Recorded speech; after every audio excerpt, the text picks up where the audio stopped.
England, Their England by A.G. Macdonell. Adapted in 6 parts by Bob Sinfield and narrated by Leslie Phillips. Episode 3. Don't forget Saturday morning, stop. Charing Cross Tube, stop. 10:15 sharp, stop. Whatever you do, don't be late, stop. Hodge. Thus ran the telegram from the editor of the London Weekly to his latest literary and cricketing recruit, the young Scot Donald Cameron, whom regular listeners will recall has been endeavouring to write a book about the English and their many curious customs. It was 12:30 when the 9 cricketers eventually started off, and 2 hours later, after halts at the Dog and Duck in Catford, the White Hart of Sevenoaks, the Blue Angel, Tunbridge Wells, and 3 small inns in 3 small villages, the char-a-banc drew up triumphantly beside the cricket ground in the Kentish village of Fordenden. Donald was enchanted at his first sight of rural England. In the char-a-banc he'd been tightly wedged between a young and extremely learned ballistics professor and a very stout publisher with a persistent laugh which caused him to quiver like a seismograph needle during one of Japan's larger earthquakes. Now the young Scot sprang free and gazed eagerly round at the hot summer's afternoon. The clock on the flint tower of the church struck the half-hour, and the vibrations spread slowly across the shimmering hedgerows, lost themselves tremulously among the orchards. The cricket field itself was a mass of daisies, buttercups, and dandelions, except, of course, for the oblong patch in the centre, mown, rolled, watered, a smooth, shining emerald of grass, the pride of Fordenden, the wicket. The entire scene was perfect to the last detail. There stood the vicar, beaming absent-mindedly. There was the forge, with the blacksmith hammer discarded, tightening his snake-buckled belt for the fray and loosening his braces to enable his terrific bowling arm to swing freely in its socket. There, on a long bench outside the 3 Horseshoes, sat a row of elderly gaffers with pint tankards, and near them was another group of rather younger men, some of whom seemed familiar to Donald. But it wasn't till he turned back to the char-a-banc to see if he could help with the luggage that he realised they were members of his own team, already sampling the proprietor's wares.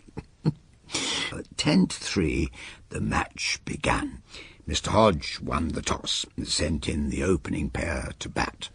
James Livingstone, very sound club cricketer, and a huge, awe-inspiring colossus of a man called simply Boone. Watching from what passed for the pavilion, Donald couldn't help but voice his misgiving. It doesn't seem fair, Harcourt. I know. If Hodge had kept the captain busy for just 5 more minutes, we could have got another round in. That man Boone. What about him? Well, he's bigger than most of the villages we've been through. Besides, I hear he's a Cambridge Blue. Hardly seems fair letting him loose on... well... These poor defenceless yokels? Is that what you're going to say? Well, before you patronise them, just take a peep at the bowler. Good heavens.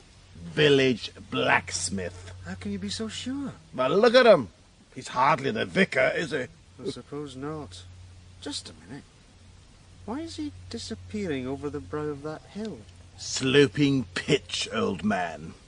You watch. He'll come thundering back in a minute. Mr. Harcourt was right. Having taken guard, Mr. Livingstone, the sound club player, was somewhat surprised to find that although the field was ready, no bowler was visible. His confusion was resolved a second or two later, when the blacksmith roared up, breasting the slope superbly like a mettlesome Vulcan. The first ball he delivered was a high, full-pitched leg of appalling velocity. It rocketed, first bounce into the hedge, and 4 byes were reluctantly signalled by the village umpire. The row of gaffers on the rustic bench shook their heads. What do you think, then, George? Well, we haven't seen 4 boys given on this pitch for many a long year, I'd say. What do you say, Jim? Many a long year, I'd say, George. More beer it is, then. Aye.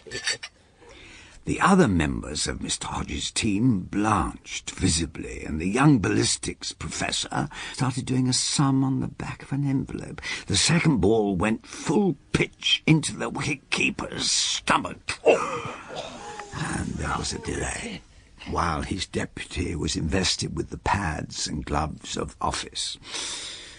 The third ball, making a noise like a partridge, would have hummed past Mr. Livingston's left ear had he not dexterously struck it out of the ground for 6.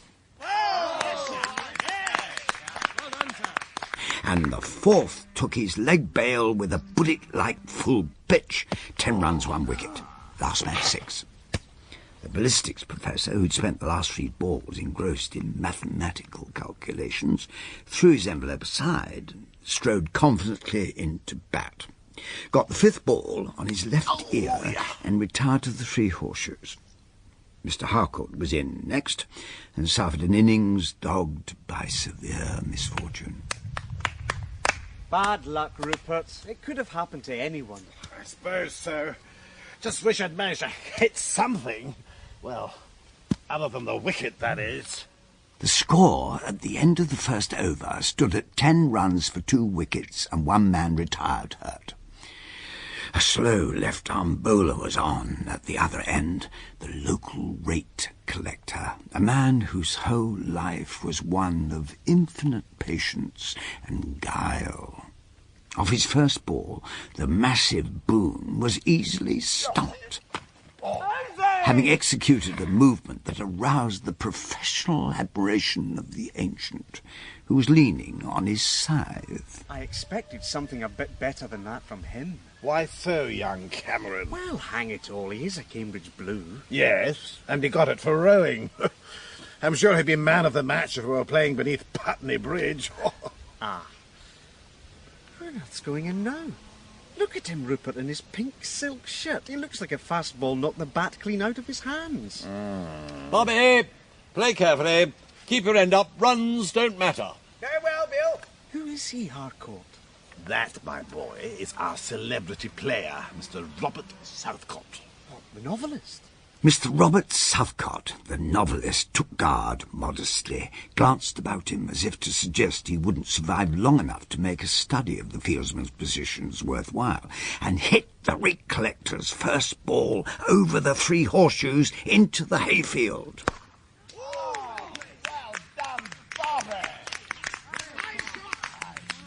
The ball was retrieved by a mob of screaming urchins and handed back to the rate collector, who scratched his head, then bowled his fast Yorker, which Mr. Southcott hit through the window of the makeshift pavilion.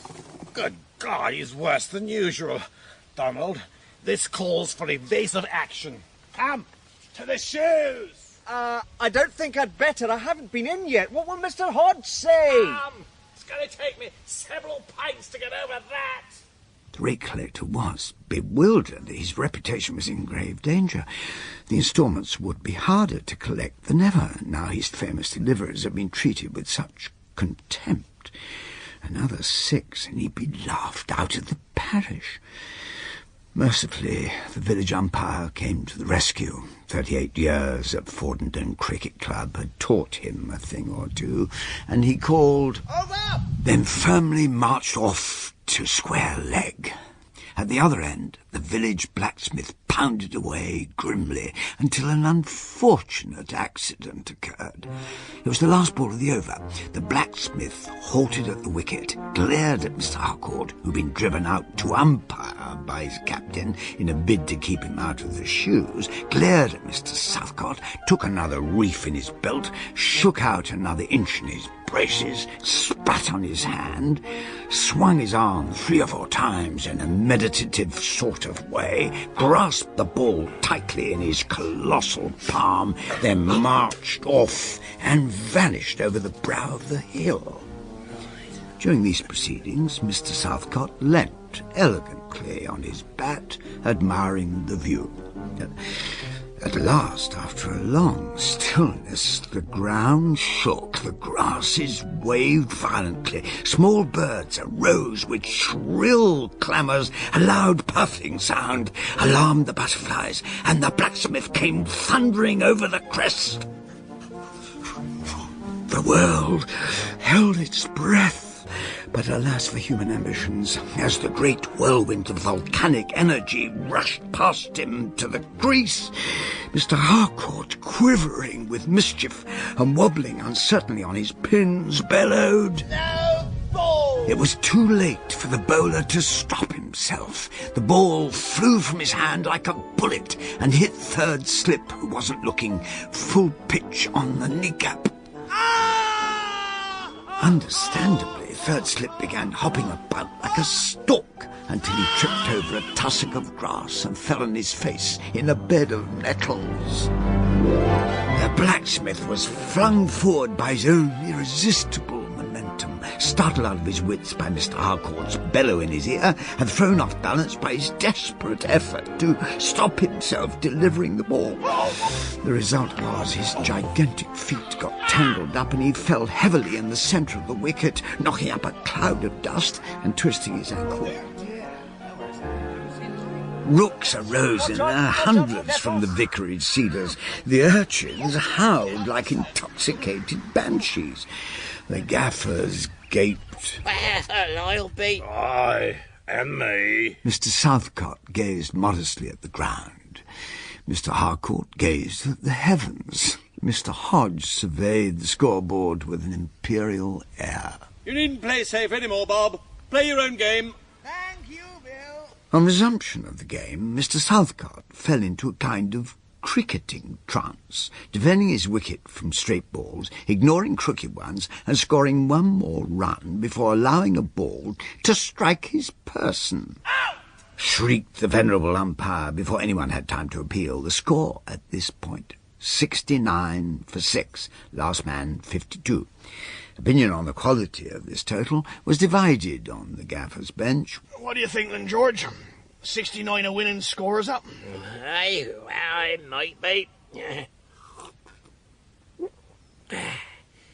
Then again, it might not. No, I don't know if I agree with that. The only other incident in the innings was provided by an American journalist by name Mr. Shakespeare Pollock, who'd been roped in at the last minute to make up the team. Striking the first ball he received towards square leg, Mr. Pollock threw down his bat and set off at an alarming rate in the direction of cover point. There was paralysed silence. Mr. Pollock stopped suddenly. Darn me, I thought I was playing baseball! Baseball's a kind of rounders, isn't it? Mr. Pollock walked back to the wicket in silence and was out next ball. The innings closed at 69 as Major Hawker, the team's fast bowler, failed to score, as did Mr. Hodge himself, and Donald was not out. Not.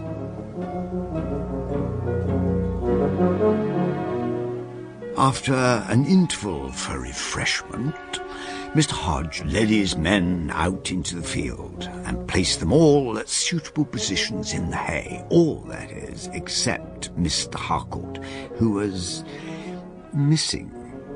The redoubtable fast bowler, Major Hawker, thrust out his chin and prepared to bowl. In a quarter of an hour he terrified 7 batsmen, clean bowled 6 of them, and broken a stump. 11 runs, 6 wickets, last man 2. After the fall of the 6th wicket, there was a slight delay. Hey, where's the Major gone? These words galvanised Mr. Hodge into portentous activity. Quick! Hurry! Run! For God's sake! Bob! Shakespeare! Donald! To the shoes!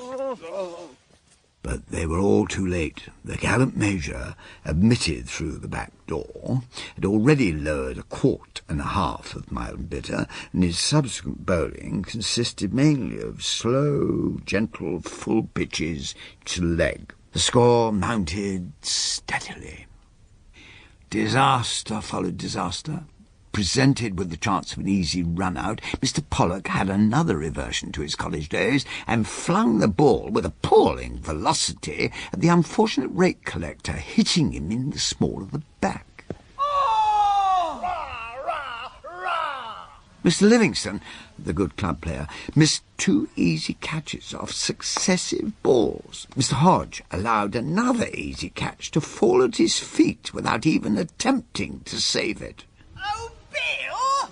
Honestly, that was a sitter! Yes, well, I was busy, wasn't I? I was looking at the Squire's oak tree. Very fine specimen. Oh, that's all right then. Exactly. A black spot happened to cross the eye of the village umpire just as the baker put all his feet, legs and pads in front of a perfectly straight ball. Hey! Oh, come on! LBW, you've got to give it. I didn't see it. I have to give him the benefit of the doubt. Didn't see it? How could you miss it? A black spot crossed my eye, you see. It's not my fault if a black spot crosses my eye. I'll cross your eye with a black one. Worse still, the stout publisher seemed to be suffering from the delusion that the way to make a catch at the wicket was to raise both hands high in the air, utter a piercing yell, and trust to an immense pair of pads to secure the ball. Repeated experiments proved him wrong. 50 for 6. Things were desperate. 20 to win, George. It's 5 wickets. Aye, we might do it. I'm not saying we won't. No, nor me. Still, you never know, do you? No, that's very true. Though I dare say we shall find out. That's true. Putting himself into bowl, Mr. Hodge secured a crucial wicket off his first ball. It happened like this. He placed all his men on the leg side and delivered what can best be described as a slow, long hop on the off side. The rate collector, metaphorically rubbing his eyes, felt this was too good to be true, and he struck the ball sharply into the untenanted offside, then ambled down the wicket with as near an approach to gaiety as a man can achieve when the very nature of his work cuts him off from the goodwill of his fellows. He'd hardly gone a yard or two when he was paralysed by an ear-splitting cry from the long grass. Get down in your dugouts! Mr. Harcourt, aroused from a deep slumber amid a comfortable couch of daisies, sprang to his feet, seized the ball, and unerringly threw down the wicket. I knew he was out there somewhere. 20 to win, 4 wickets to fall. Mr. Hodge's next ball was his top spinner. It would probably have come very quickly off the ground had it ever hit the ground. As it was, one of the short legs caught it dexterously, threw it back while the umpire signalled a wide. Mr. Hodge then tried out other extracts from his repertoire and was promptly hit for 2 sixes and a single. This brought the baker to the batting end. The next ball was not a good one, due mainly to the fact that it slipped out of Mr. Hodge's hand before he was ready, then went up and came down in a slow, lazy parabola about 7 feet wide of the wicket on the leg side. The baker had plenty of time to make up his mind. He could either leave it alone and let it count 1 run as a wide, or he could spring upon it like a panther and with a terrific 6 finish the match sensationally. The baker concealed a mounting ambition beneath his modest, flower-encrusted exterior. Here was a chance to show the village. He chose to spring like a panther, whirled his bat cyclonically, and missed the ball by about 1.5 feet. The wicket-keeping publisher had also had time to think and to move, and he too had covered the 7 feet. True, his movements were less like the spring of a panther than the sideways waddle of an aldermanic penguin, but nevertheless he got there, and when the ball had passed the flashing blade of the baker, he launched a mighty kick at it. Stooping to grab it was out of the question. By an amazing fluke, he punted it onto the wicket. The ancient umpire had no choice this time, for the baker was still lying flat on his face, outside the crease. I was bowling for that. Well, you know, Bill, I had plenty of time to use my hands there, but I just thought I'd kick it instead. Donald was impressed by the extraordinary subtlety of the game. 6 to win, 3 wickets to fall. The next batsman was a schoolboy of about 16, with pink cheeks and a nervous smile, who quickly fell victim to the now wide-awake Mr. Harcourt. I think it's the old jungle disappearing act for you, my lad. The batsman at the other end played the fourth ball at Mr. Livingston's next over, hard in the direction of Mr. Harcourt, who rushed to the spot where it had vanished in the long grass, and appeared to grope wildly for it. Come and help! It's lost! True to form, the pink child scuttered nimbly down the pitch, but not nimbly enough to beat the returning lost ball. Mr. Harcourt smiled demonically. The crisis was now desperate. A snick through the slips brought a single. A ball which eluded the publisher's gigantic pads brought a bye. Then came another single off a mishit, and then an interminable period when no wicket fell and no run was scored. It was broken at last, disastrously, for the Fordenden postmaster struck the ball sharply at Mr. Pollock, who, in an ecstasy of zeal, flung it madly at the wicket. 2 overthrows resulted. Level pegging now, George. 2 wickets to fall. What do you think? I think it is 6 o'clock. Opening time. I'm with you there. Hey, what about the game? Who's gonna win? Who cares? The Major, his face redder than ever, bowled a fast half-volley on the leg stump. The village sexton was batting, a man of iron muscle from much digging, and he hit it fair and square mid-bat. It flashed like a thunderbolt, waist-high, and struck the mighty Boone in the midriff. Oh! Boone clapped his hands to his outraged stomach and found the ball was in the way. He looked at it in astonishment and then threw it down angrily and started to massage the injured spot while the field rang with applause at the brilliance of the catch. Very well held, Mr. Byrne. I didn't want to catch the bloody thing. But you may have saved the side. Blast the bloody side! The scores were level, with 1 wicket to fall. Last man in was the blacksmith, leaning heavily on the shoulder of the baker, who was going to run for him. Still in a great rage, he lashed wildly at the first ball, hitting it high into the air, so high that it became hard to focus on properly. Up and up it went, carrying with it the hopes and fears of an English village. Meanwhile, below, on the terrestrial sphere, the blacksmith forgot his sprained ankle and set out at a capital rate, roaring in a great voice. Come on, Joe! The baker, running on his behalf, also set out, and he too roared. Come on, Joe! From the other end, Joe set out on his mission. So all 3 came on, and everything would have been all right had it not been for the fact that, very naturally, each man ran with his head thrown back and his eyes goggling at the hawk-like ball. Halfway down the pitch, the 3 met with a magnificent clang. The hopes of the village fell with the resounding fall of its 3 champions. And what of the fielding side? Major Hawker was coming up from the bowler's end like a battle cruiser. Mr. Harcourt had obviously lost sight of the ball altogether, for he was running round Boone, giggling foolishly. Livingston and Southcott were approaching competently. Either would catch it easily. Mr. Hodge, coming to a swift decision, yelled above the din, Yours, Livingston! Southcott stopped dead. Then Mr. Hodge made a fatal mistake. He remembered Livingston's 2 missed sitters and reversed his decision. No, yours, Bobby! Mr. Southcott obediently started again, while Livingston went straight on, not having heard the second order. The ballistics professor calculated that the critical spot was 1 yard northeast of Boone, and he took up station there, colliding on the way with Donald and knocking him over.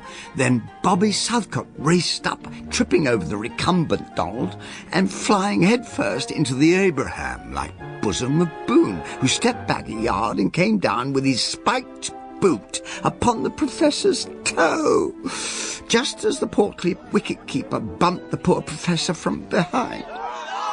At last the ball came down, and it was a striking testimony to the professor's ballistic skill that it landed on top of his head. Thence it leapt in the air, cannoned onto Boone's head, then trickled slowly down the colossal expanse of the wicket-keeper's back. It was only a foot from the ground where Mr. Shakespeare Pollock sprang into the vortex and grabbed it off the seat of the wicket-keeper's trousers.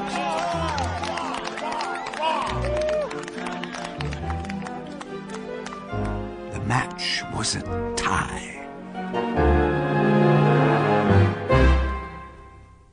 Next week, Donald finds himself on slightly more familiar sporting territory, the golf course, though some of its technical terms are still beyond him. Want a peg, Cameron? Oh, no, I never drink this early.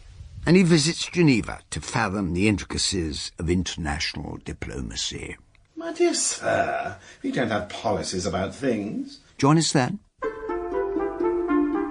Part 3 of England, There, England by A.G. Macdonell was adapted by Bob Sinfield and narrated by Leslie Phillips, with Sam Graham as Donald Cameron, Christopher Benjamin as Mr. Hodge, Peter Kelly as Mr. Harcourt, and Sean Prendergast as Mr. Southcott. Other parts were played by members of the cast. Technical presentation was by Graham Harper. The director was Neil Cargill.